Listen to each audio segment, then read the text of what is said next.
Xi ftit ilu kelli qisha ġilda xotta fil-qiegħ ta' saqajja. Għall-ewwel ma tajtx każ, imma mbagħad bdiet iddejjaqni u mort inneħħija. Din se terġa' titlali. Tajjeb li nagħmlu distinzjoni bejn meta nużaw il-kelma kallijiet.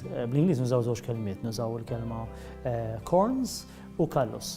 Corns ħafna midrabi huma ħafna iżjed juġawna iktar, kultant ikollhom xi tikka fin-nofs tagħhom, tkun jikbru ħafna drabi ġo prominenza, fuq fuq is-swaba, bejniet is-swaba, jew inkella fil-qiegħ tas-sieq. Meta nitkellmu fuq callus li huwa dry skin, li hija parti ikbar li ġejja mħabba frizzjoni jew inkella xi żarbun iħokk fuq parti ikbar.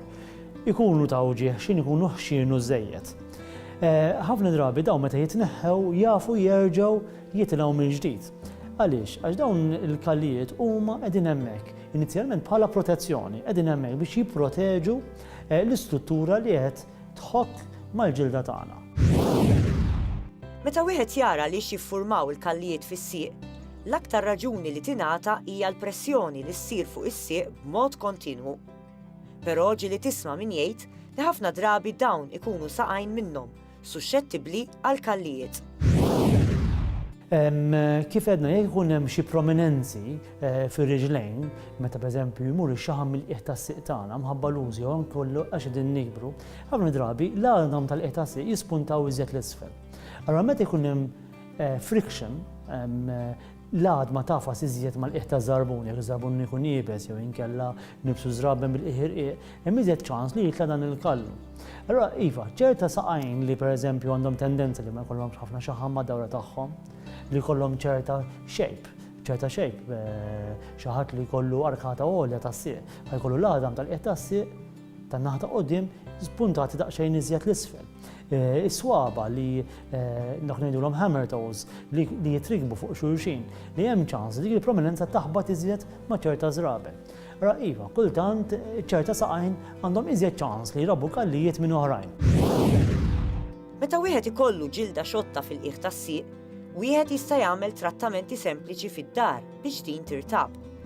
Però wieħed m'għandu qatt juża għodod jew xfafar biex titneħħa din il-ġilda. L-ewwel li ħaġa importanti tevita li jiffurmaw dawn il-kallijiet. Tajjeb billi niċċekkjaw minn xi huma ġejjin. Jekk ġejja mħabba żarbun sikkat jew żarbun ħażin, neliminaw dik il-problema.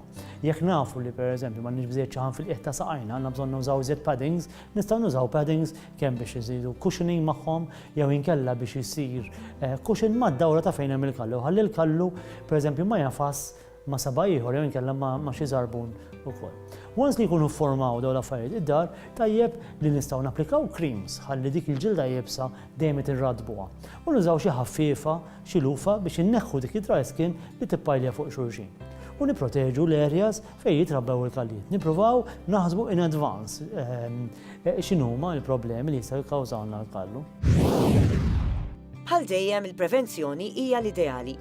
Meta mmorru nixtru żarbun, għandna naraw li dan huwa mhux biss komdu imma wkoll adattat għal forma ta' saqajna. Barrek tajjeb ukoll li b'mod regolari immorru għal vista ta' saqajna. Iva, l-prevenzjoni hija neliminaw, inkunu nafu riġlejna x'inhi l-problema tagħhom billi naraw nagħmlu check-up. Meta tmur l-ewwel darba podologist ħajjgħid pereżempju isma' dawn huma partijiet fir-riġlejn li żed li jistgħu jkun hemm problemi fihom fosthom kallijiet jew inkella dry skin. Nagħti eżempju wieħed xi ħadd li jaqleb saqajh il-ġewwa. Hemm iżjed ċans li jitfaċċalu kallu jew inkella daqsxejn ġilda ħoxna mal-ġenb ta' sebgħina l-kbir. Ara billi pereżempju nużaw xi tip ta' suletti nistgħu innaqsu dik il-problema. Anki għal sempliċement kallu suletta tista' tipprova tgħin. Anki l-materjal tas-suletta tista' tipprova tgħin biex trattab il-kallu jew inkella biex tneħħi l-pressure minn fuq dik il-parti. Edna wkoll nażlu tip ta' żrabel li huma ideali għal saqajna.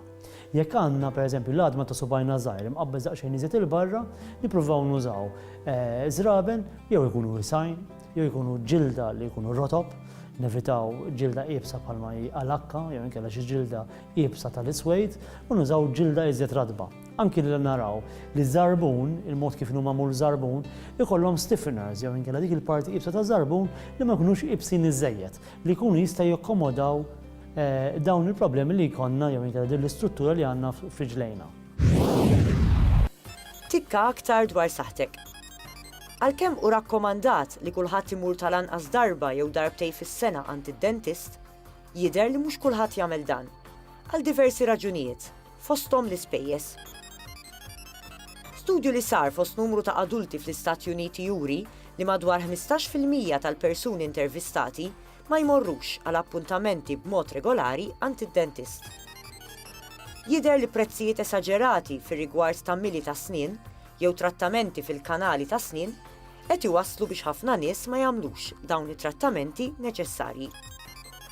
Ir-riċerkaturi qed jappellaw li għandu jsir eżami tal-istat finanzjarju ta' ċertu individwi b'mod partikolari ta' dawk f'riskju ta' saħħa ħalli bekk dawn jingħataw l-għajnuna finanzjarja meħtieġa.